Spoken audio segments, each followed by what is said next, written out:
Thoughts and action में आपका स्वागत है और हमारी आज की मूवी है साल 2024 की वेस्टर्न क्राइम मूवी रस्ट। तो ये कहानी शुरू होती है साल 1882 में अमेरिका के वायोमिंग इलाके से, जहां हम लूकस नाम के एक 13 साल के लड़के को देखते हैं। लूकस के दोनों पेरेंट्स एक बीमारी से कुछ महीने पहले मर चुके हैं और वो अपने 7 साल के छोटे भाई जेकब के साथ रहता है। लूकस एक बहादुर और मेहनती लड़का है और वो सुबह अपने भाई के उठने से पहले ही खेत और घर का सारा काम खत्म कर देता है। लूकस अभी खुद एक बच्चा है, पर उसने अपने घर और छोटे भाई की पूरी रिस्पॉन्सिबिलिटी उठाई हुई है और वो उसे डेली नहला के कपड़े पहनाता है और उसके लिए ब्रेकफास्ट बना के उसकी पढ़ाई में भी हेल्प करता है। लूकस ये रियलाइज करता है कि सर्दियां आने वाली हैं और उसे जल्द ही घर में लकड़ियां और राशन स्टोर करना पड़ेगा, जैसे हर साल उसके पेरेंट्स किया करते थे। और वो अपने पाले हुए एक सुअर को बेचने का सोचता है, जिसे बेच के वो राशन का सामान खरीद सकता है। और वो जेकब के साथ उस सुअर को बेचने शहर आता है। शहर की मीट शॉप का ओनर लूकस को उस सुअर के बदले बेहद कम पैसे पे करता है, क्योंकि उसे पता होता है कि लूकस सिर्फ एक बच्चा है और उसे मीट के प्राइजेस के बारे में ज्यादा नहीं पता। और लूकस उन पैसों को लेके शहर के एक स्टोर में आता है। इस स्टोर का ओनर एक ईमानदार आदमी होता है और वो लूकस को सारा राशन और जरूरत का सामान सही प्राइजेस पे बेचता है। साथ ही वो उसके भाई जेकब को फ्री में एक कैंडी भी देता है और लूकस वो सारा सामान अपनी कार्ट में लोड करने लगता है। तभी शॉप के अंदर से उसे जेकब के रोने की आवाज आती है और वो अंदर जाके देखता है कि एक लड़का जेकब को पीट रहा है, क्योंकि उसने अपनी कैंडी उसे नहीं दी। और लूकस एक डंडा उठा के उसे मारने लगता है और उस लड़के को जेकब से दूर करता है। उस दुकान का ओनर बीच में आके लूकस को रोकता है और उनकी लड़ाई खत्म करवा के उसे घर जाने को बोलता है और वो अपना सामान और जेकब को लेके अपने घर चला जाता है। शाम को लूकस देखता है कि दो लोग अपने घोड़ों पर उनके घर की तरफ आ रहे हैं और वो फौरन अपने फादर की शॉटगन लेके बाहर आता है और देखता है कि उनमें से एक वही लड़का है जिसे लूकस ने आज शोर में पीटा था और दूसरा आदमी उस लड़के का फादर है। और वो लूकस से कहता है कि तुमने मेरे बेटे का हाथ तोड़ दिया है, जिसके इलाज के लिए अब मुझे पैसे पे करने पड़ेंगे, और अगर तुमने पैसे पे नहीं किए तो मैं तुम्हारी शेरिफ से कंप्लेंट करूंगा, जो तुम्हें मेरे बेटे पे अटैक करने के लिए 6 महीने की जेल करवाएगा। वो लूकस को पैसे अरेंज करने के लिए 1 दिन का टाइम देता है और कहता है कि मैं कल फिर वापस आऊंगा, और वहां से चला जाता है। पर उसके जाने के बाद लूकस टेंशन में आ जाता है। उसके पास उस आदमी को देने के लिए कोई पैसे नहीं होते और वो समझ जाता है कि अब उसे जेल जाना पड़ेगा। पर लूकस जेल से नहीं बल्कि अपने छोटे भाई जेकब को यहाँ अकेले छोड़ने से डर रहा होता है। रात भर वो टेंशन में निकालता है और जब जेकब उससे पूछता है कि अब हम क्या करेंगे, तब वो कहता है कि वो पैसे अरेंज कर लेगा और जेकब सो जाता है। अगली सुबह जब लूकस किचन में काम कर रहा होता है, तब उसे अपने घर के सामने एक भेड़िया नजर आता है। सर्दी बढ़ने और खाना ना मिलने की वजह से ये भेड़िया फ्यूचर में इन पे अटैक कर सकता है, इसलिए वो शॉटगन लेके उसके पीछे भागता है और वो भेड़िया भागने लगता है और लूकस उसके पीछे अपने घर से थोड़ा दूर निकल आता है। काफी देर तक उसका पीछा करने के बाद वो भेड़िया रुक जाता है और लूकस उस पर निशाना लगाता है, पर लूकस की गोली भेड़िए की जगह एक आदमी को लग जाती है जो उसके घर की तरफ आ रहा था। और पास जाके वो देखता है कि वही आदमी है जो कल अपने बेटे के साथ लूकस से पैसे मांगने आया था। गोली लगने से उस आदमी की मौत हो जाती है, पर उसका लूकस और भेड़िए के बीच में आना सिर्फ एक एक्सीडेंट होता है। पर शहर के लोग इसे नहीं समझते और उसे एक कोर्ट में लाया जाता है, जहां एक आदमी की जान लेने के लिए उसे फांसी की सजा सुनाई जाती है, क्योंकि उस जमाने में मर्डर की सजा सिर्फ फांसी हुआ करती थी, चाहे कातिल की एज कितनी भी कम क्यों ना हो।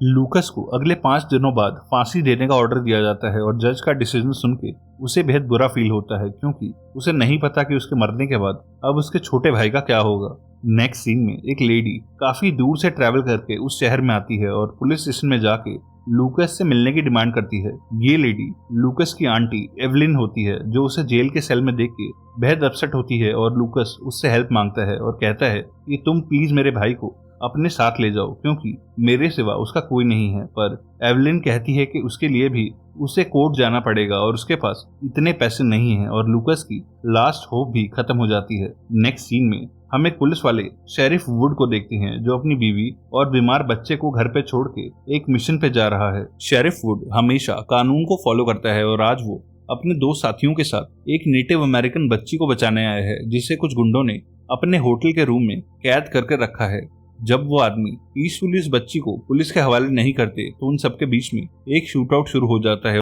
और शेरिफ, जो एक अच्छा शूटर होता है, वो उन गुंडों को मार गिराता है और उस बच्ची को आजाद करवाता है। उधर लूकस के शहर में उसे पब्लिकली फांसी देने के लिए एक स्टेज बनाया जा रहा होता है और रात को जब वो अपने सेल में सो रहा होता है तब उसे गोलियां चलने की आवाज आती हैं और वो देखता है कि एक आदमी पुलिस स्टेशन में घुस आया है जो सबको मार रहा है। जब वो आदमी लूकस का सेल खोलता है तो उसे भी अपनी जान की टेंशन होने लगती है और वो हेल्प के लिए चिल्लाने लगता है, पर वो आदमी उसे मार के बेहोश कर देता है और उसे उठा के अपने साथ ले जाता है। ये आदमी शहर से बेहद दूर निकल जाता है और जब सुबह लूकस की आंख खुलती है तब वो आदमी शॉटगन के साथ उसके सामने होता है, जिसे देख के लूकस डर जाता है। लूकस उससे पूछता है कि तुम कौन हो और तुमने मुझे जेल से बाहर क्यों निकाला। वो आदमी उसे पीने के लिए पानी देता है और लूकस पानी पी के घोड़े पे चढ़ने लगता है और कहता है कि मेरा छोटा भाई अकेला है और मुझे उसके पास वापस जाना है। पर वो आदमी उसे घोड़े से नीचे गिरा के कहता है कि तुम वापस नहीं जा सकते, वरना तुम्हें फांसी दे दी जाएगी और अपने भाई से मिलने के लिए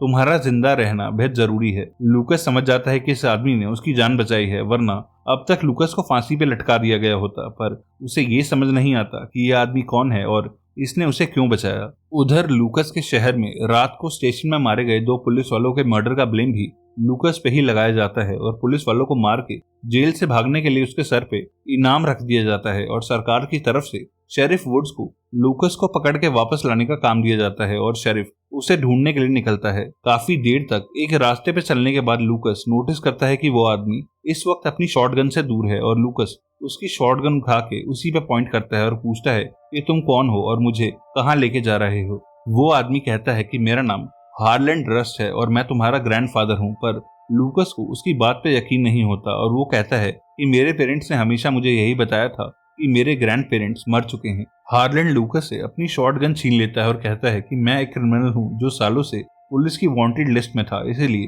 तुम्हारे पेरेंट्स ने तुमसे मेरी असलियत छुपाई। वो कहता है कि तुम्हारी आंट इवलिन ने मुझसे रिक्वेस्ट की थी कि मैं तुम्हें जेल से निकाल के उसके पास मेक्सिको ले आऊं और वो तुम्हारे भाई जेकब के साथ हमें वही मिलेगी, जिसके बाद हम फिर से नहीं मिलेंगे। इसलिए इस जर्नी के दौरान मेरी हर बात सुनना और दोबारा कभी मुझ पे गन पॉइंट मत करना। खराब मौसम की वजह से ये लोग रात को पेड़ों के नीचे सोने का प्लान करते हैं, पर सुबह लूकस की नींद हार्लैंड से पहले खुल जाती है और वो वहां से भाग निकलता है और काफी देर तक भागने के बाद जब उसे कोई रास्ता समझ नहीं आता तब वो एक नदी के पास बैठ जाता है और थोड़ी देर बाद हार्लैंड भी वहां आता है। हार्लैंड कहता है कि तुम सच में बेवकूफ लड़के हो, क्योंकि मैं तुम्हें जिंदा रखना चाहता हूं पर तुम गलत डायरेक्शन में भाग के मरना चाहते हो। वो कहता है कि तुम्हें अकेला देख के कोई जंगली जानवर या हंटर तुम्हें मार सकता है और अगर तुम पुलिस के हाथ लग गए तो वो लोग तुम्हें फांसी पे टांग देंगे, इसलिए मैं ही तुम्हारी आखिरी होप हूँ और अगर तुम जीना चाहते हो या दोबारा कभी अपने भाई से मिलना चाहते हो तो अपने घोड़े के साथ मुझे फॉलो करते रहो। और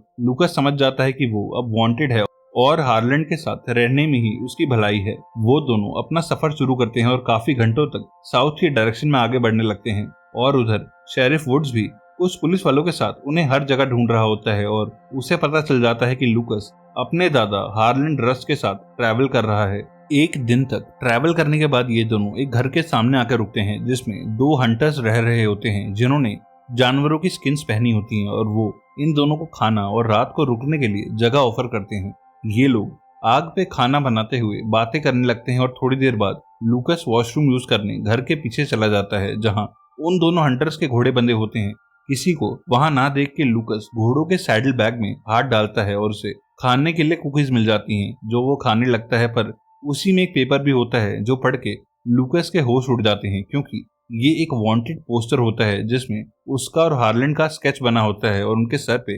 $1000 का इनाम रखा होता है। और तभी लूकस के पीछे से आके वो हंटर उसे गन पॉइंट पे ले लेता है और कहता है कि शोर मत मचाना वरना मैं तुझे मार दूंगा। लूकस के कुछ बोलने से पहले ही हार्लैंड पीछे से आके उस हंटर के गले पे चाकू लगा देता है और उससे उसकी रिवॉल्वर छीन लेता है।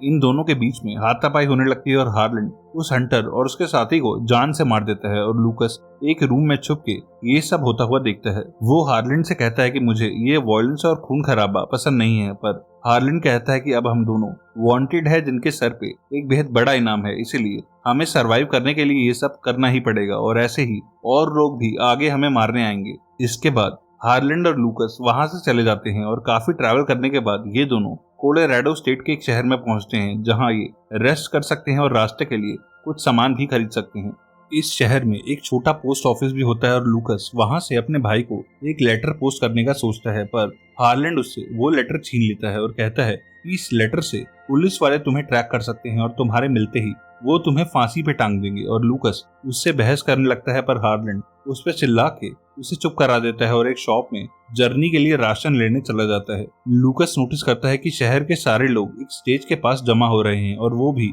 उन्हें फॉलो करता हुआ वहां जाता है और देखता है कि एक आदमी को उसके किसी क्राइम के लिए पब्लिकली फांसी दी जा रही है। लूकस ये रियलाइज करता है कि कुछ दिनों पहले उसके लिए भी ऐसा ही स्टेज बनाया गया था और उस आदमी का चेहरा ढक के उसे लटका दिया जाता है और लूकस उस आदमी को मरते हुए देखता है। पहली बार किसी को फांसी से मरता हुआ देख के वो शौक में चला जाता है और रियलाइज करता है कि हार्लैंड ने सचमुच उसकी जान बचाई है, वरना अब तक वो भी मर चुका होता। उधर हार्लैंड खाने के सामान के साथ लूकस के लिए एक पपी डॉग खरीदता है ताकि उसका ध्यान वॉयलेंस से हट सके और वो दोनों फिर से अपनी जर्नी शुरू करते हैं। नेक्स्ट सीन में हम फेंटन नाम के एक बाउंटी हंटर को देखते हैं जो इनाम के $1000 के लिए हार्लैंड और लूकस को हर जगह ढूंढ रहा होता है और ये आदमी पुलिस या किसी और बाउंटी हंटर से पहले उन दोनों को जिंदा या मुर्दा पकड़ना चाहता है। उधर अपनी जर्नी में लूकस और हार्लैंड अब दोस्त बन जाते हैं और लूकस को उस डॉग के साथ खेलता हुआ देख के हार्लैंड को बेहद अच्छा लगता है और वो लोग रात को बॉन फायर लगा के बातें करते हैं और हार्लैंड लूकस को उसके पेरेंट्स और अपने पास की कहानियां सुनाता है। अगली सुबह ट्रैवल करते हुए ये लोग एक ऐसी वादी से गुजरते हैं जहां सिर्फ एक घर होता है जिसमें एक विडो लेडी अपने छोटे बच्चे के साथ अकेले रहती है और वो राइफल दिखा के उन दोनों को अपनी प्रॉपर्टी से जाने के लिए कहती है। लूकस को वो बच्चा अपने छोटे भाई जेकब की याद दिलाता है, इसलिए वो उसे अपना डॉग दे देता है क्योंकि उस बच्चे के आसपास कोई घर या लोग नहीं होते जिनसे वो खेल सके। जिसके बाद ये दोनों वहां से चले जाते हैं। शेरिफ वुड्स भी इनका पीछा करते हुए कोलोराडो तक पहुंच जाता है और उसे पता चलता है कि ये दोनों 2 दिन पहले यहाँ कुछ सामान लेने के लिए रुके थे और यहाँ से साउथ की तरफ जा रहे हैं। रेस्ट ना मिलने और खराब मौसम की वजह से लूकस को फीवर हो जाता है और वो बेहोश होने लगता है और हार्लैंड एक जगह रुक के एक फैमिली से हेल्प मांगता है और लूकस के ठीक होने तक वो वहीं रुकते हैं। फेंटन नाम का वो बाउंटी हंटर भी उसी विडो के घर तक पहुंच जाता है और वो उसे अपने घर के अंदर इनवाइट करती है और फेंटन उसे सेड्यूस करके उससे पता कर लेता है कि हार्लैंड और लूकस उससे 2 दिन आगे चल रहे हैं और उन्होंने अपना डॉग उस लेडी के बेटे को दिया था। उधर ठीक होने के बाद लूकस देखता है कि वो और हार्लैंड एक लकड़ी के कैबिन में रह रहे हैं और लूकस नदी के पास पानी लेने जाता है, पर वापस आके वो देखता है कि 2 आदमी उस कैबिन के बाहर खड़े होके हार्लैंड को बाहर बुला रहे हैं और वो वहीं रुक जाता है। हार्लैंड बाहर आने की जगह अंदर से उनपे गोलियां चलाता है और गोलियां लगने के बाद वो दोनों आदमी भी उस पर फायरिंग करने लगते हैं। हार्लैंड गोलियां चलाता हुआ बाहर आता है और लूकस को भागने के लिए कहता है, पर इसी बीच हार्लैंड को एक गोली लगती है और लूकस उसकी राइफल उठाता है और उसे लेके जंगलों में भाग जाता है। घायल होने की वजह से वो बाउंटी हंटर्स इनका पीछा नहीं कर पाते और ये दोनों एक पानी की स्ट्रीम के पास आके बैठ जाते हैं। लूकस हार्लैंड का जख्म देख के पैनिक करने लगता है, पर हार्लैंड कहता है कि वो ठीक है और थोड़ी देर रेस्ट करने से और बेटर हो जाएगा। पर इनके सामने प्रॉब्लम ये होती है कि भागते हुए इनके घोड़े और खाने का सारा सामान कैबिन में ही रह गया है और ये दोनों बिना खाने के सिर्फ आग लगा के सारी रात गुजारते हैं। सुबह उठ के लूकस हार्लैंड को सोता छोड़ के राइफल लेके शिकार करने जाता है ताकि वो दोनों कुछ खा सकें, पर तभी उसका सामना कुछ नेटिव अमेरिकन से होता है जो इंग्लिश नहीं समझते। वो सब लूकस को घेर लेते हैं और हार्लैंड पीछे से आके उन्हें मारने के लिए रिवॉल्वर रेडी कर लेता है, पर लूकस स्मार्टली एक्ट करता है और उनके सामने घुटने टेक के अपनी राइफल उन्हें देने लगता है। वो राइफल काफी महंगी होती है और लूकस उनसे उस राइफल के बदले उनका एक घोड़ा मांगता है और वो लोग इस एक्सचेंज के लिए मान जाते हैं और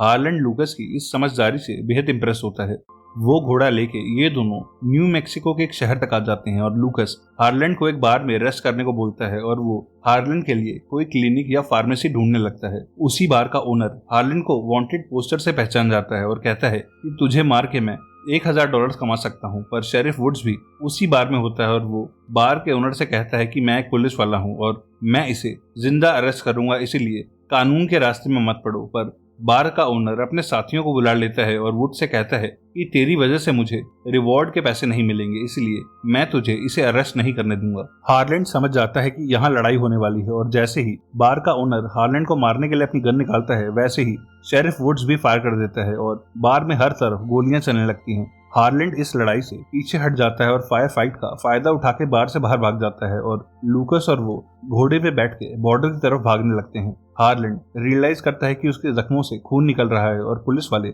उन्हें खाली मैदान में इजीली घोड़े पे देख सकते हैं, इसलिए वो घोड़े से उतर के पैदल चलने लगते हैं। हार्लैंड लूकस से कहता है कि बॉर्डर यहाँ से थोड़ी ही दूरी पर है, जहाँ तुम्हारी आंट एवलिन के साथ तुम्हारा भाई वेट कर रहा है और बॉर्डर क्रॉस करते ही यहाँ की पुलिस तुम्हारा कुछ नहीं कर पाएगी, पर तुम्हें यहाँ से अकेले ही जाना पड़ेगा क्योंकि मेरी वजह से तुम स्लो हो जाओगे। और मैं यहीं रुक के पुलिस वालों को रोकता हूँ, पर लूकस कहता है कि वो अकेले नहीं जाएगा। तभी फेंटन इनके सामने आ जाता है और हार्लैंड से कहता है कि अपनी रिवॉल्वर फेंक दो वरना मैं बच्चे को शूट कर दूंगा। फेंटन को देखते ही हार्लैंड समझ जाता है कि ये आदमी एक किलर है और वो अपनी रिवॉल्वर फेंक देता है, पर इसी के बाद वो हार्लैंड को शूट कर देता है और लूकस को पकड़ लेता है। गोली की आवाज सुन के शेरिफ वुड्स भी वहां आ जाता है और फेंटन से कहता है कि वो लूकस को छोड़ दे, पर फेंटन नहीं मानता और कहता है कि मुझे सिर्फ इनके सर पे रखे बाउंटी का $1000 चाहिए, इसलिए तू पीछे हट जा। शेरिफ वुड्स नहीं मानता और फेंटन उसे कंधे में शूट कर देता है, पर तभी हार्लैंड रिवॉल्वर उठा के पीछे से फेंटन को गोली मार देता है और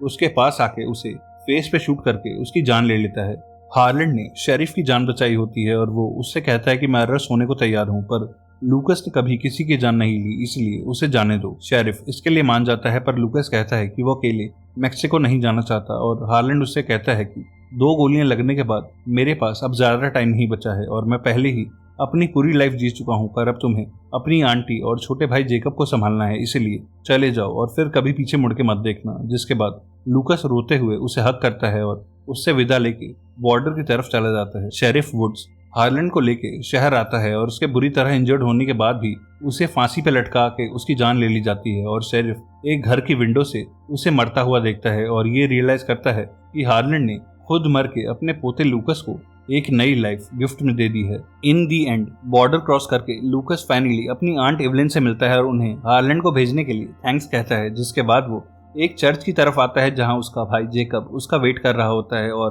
दोनों भाई एक दूसरे से मिलके बेहद खुश होते हैं और इसी के साथ ये कहानी यहीं एंड होती है। एक और ऐसी ही वाइल्ड वेस्ट मूवी के लिए लेफ्ट या राइट वाली वीडियो पे क्लिक करना। तब तक के लिए stay safe and keep watching thoughts in action.